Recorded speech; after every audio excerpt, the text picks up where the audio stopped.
If you're still using the plus button to add events to your calendar, then not only are you living in the digital dark age, but this probably explains why you've had such a hard time switching from a paper calendar to a digital one. Hey, I'm Spencer and I like to make optimal feel easy. So if you're still struggling with actually using your digital calendar consistently, or you just want to dial in your productivity, then in this video, I'll show you the right and wrong ways to add something to your Apple Calendar. Adding an event to your digital calendar should be as easy or easier than using a paper one, but it often isn't. Imagine you're leaving the dentist and they offer you a 90-minute appointment next Wednesday at noon. Most people will just hit this plus button, type in dentist, and then pick the date, which in this case is to next Thursday end time. Man, that's a lot of steps. I find it difficult and I teach people how to use their calendars for a living. All this friction makes it easy to delay or forget to add the appointment to our calendar, especially if you get distracted afterwards. Plus, I just added this event into the future without actually ever seeing whether I was truly available or not, which increases the risk of double booking. If any of this sounds familiar, then it's no surprise you haven't mastered your digital calendar yet. To do so, you'll need to nail what I call the quick add workflow. The choreography is pretty simple. Just long press on an open space in your calendar, release, and then title your event and tap add. By default, the event will last 1 hour, but if you need to adjust that, just long press on it. You'll see these handles here. You can adjust the start or end times. Once you practice it, you'll find it much faster, less prone to errors or double bookings, and it requires less attention than using the plus button. So when you're rebooking at the dentist and you want to use the quick add workflow, as soon as they mention the date, I swipe ahead to that Wednesday. I can see I'm pretty open and I might even start long pressing before they mention the time. And then when they say the time, I can release it right at noon to start adding it. I'll type dentist app and hit add. And if they later say it's a 90-minute slot, no problem. I can long press and use those little handles to adjust the timing. By the time they offer to write it down or send a reminder email, I take pride in saying, actually, it's already in my calendar. The quick add workflow is worth practicing. Many people struggle to stick to using a digital calendar and slip back into using their paper calendar, but it's all about familiarity. We've all essentially mastered writing on paper calendars. You just write something down. So before you give up on digital, I encourage you to master it first. It may take some time or effort, but like any investment, it will pay off in the long run. There are so many upsides to using a digital calendar over a paper calendar.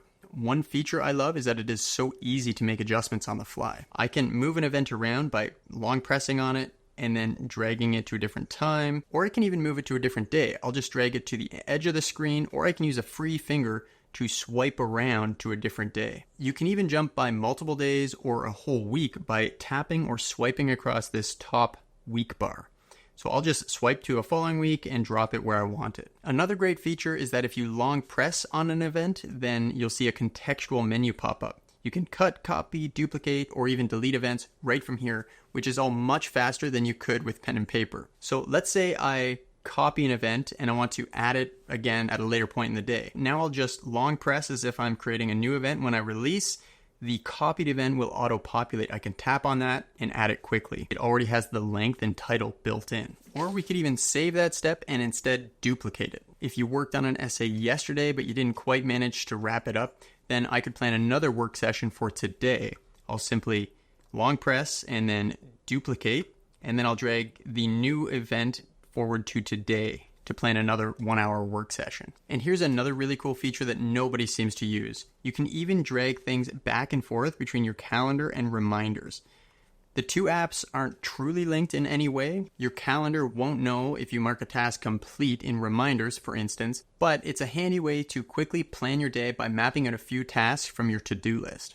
Okay, so you've mastered the quick add workflow, but you're quickly starting to find that your calendar is overwhelming. Take a look at my calendar for a second, and this might confirm your greatest fears. But don't worry, there's a method to this madness, and in practice, my calendar actually looks much simpler, usually only showing me one single event at a time. Allow me to introduce you to the 3-calendar system.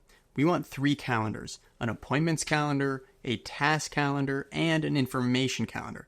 In fact, I really mean we want 3 types of calendars, but I'll get to that more in a moment. The appointment calendar is for all the stuff David Allen would approve of. That's anything that needs to be properly fixed in the schedule. An appointment, work shifts, a personal training session, a meeting, or even university classes and the like. These events make up the skeleton of your day since they need to occur at the time indicated in your schedule. This is the most important part of your calendar, so I like to make my appointment calendar a dark, pleasant color like purple, so it stands out visually. The second calendar you need is the task calendar. This is a place to make rough plans for the day. It helps you visualize what you're going to do and how long you're going to do it for. This visual decision making lets you see if you've left enough time for lunch or if you've overcommitted. Here's one way I like to do it. I often review my to-do list in my reminders app, I flag what's important, and then I drag those tasks into my task calendar. This way, tasks compete for time, which allows me to make decisions easier. The task calendar isn't set in stone. It's just a helpful tool to clarify and help you follow through on your intentions. The third calendar is your information calendar, where you'll store information that doesn't directly influence your day, but it still might be useful to reference from time to time. Think of it as a place for details you may need to make informed decisions in the future or just to jog your memory. For example, you might log upcoming birthdays or make note of when your spouse is taking your child to a doctor's appointment. It's helpful to know, but it doesn't actually change how I plan my day, so it's just part of my information calendar. To implement the 3-calendar system effectively, consider using these practical steps. Use different colors for different calendars. I prefer darker colors for appointments since they matter the most. I use purple for appointments, green for my task calendar, and yellow for my information calendars. Remember, these are just 3 types of calendars, so while I mention 3 calendars, in reality I actually have multiple calendars in each category. For instance, I use a yellow family calendar for information like public swim times, but when my wife shares her calendar with me, I also consider that to be an informational calendar, at least on my end. So I mark it yellow as well. Remember to use appropriate notifications. You might need different types of notifications for different types of calendar events. You might want appointments to alert you in advance for prep or travel time. For tasks, like my lunch event, I set the alert right when the event starts because it's just my private way of controlling how I do what I'm doing in that moment. And for information, I usually omit notifications altogether. For example, I don't actually need or even want to get notifications in the middle of my day when my wife is starting a massage. Tip number 4 is customize your calendar views. You'll probably always want to see your appointments calendar, but too much information on your calendar can make it feel overwhelming. So I usually keep my information calendar toggled off, only dipping into it when I want to.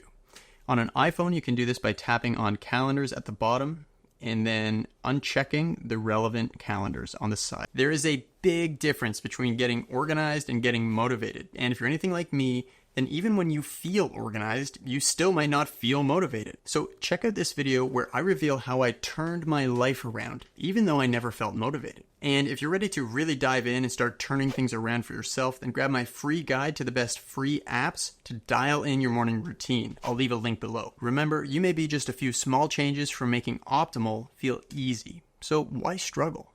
Hope you enjoyed the video, and I'll see you in the next one. Oh, Hydrate Spark notification. Looks like it's time for an unsponsored product placement. Let me show you something. Watch this. A few quick chugs. It knows when I drink water. Are you serious? I love this thing.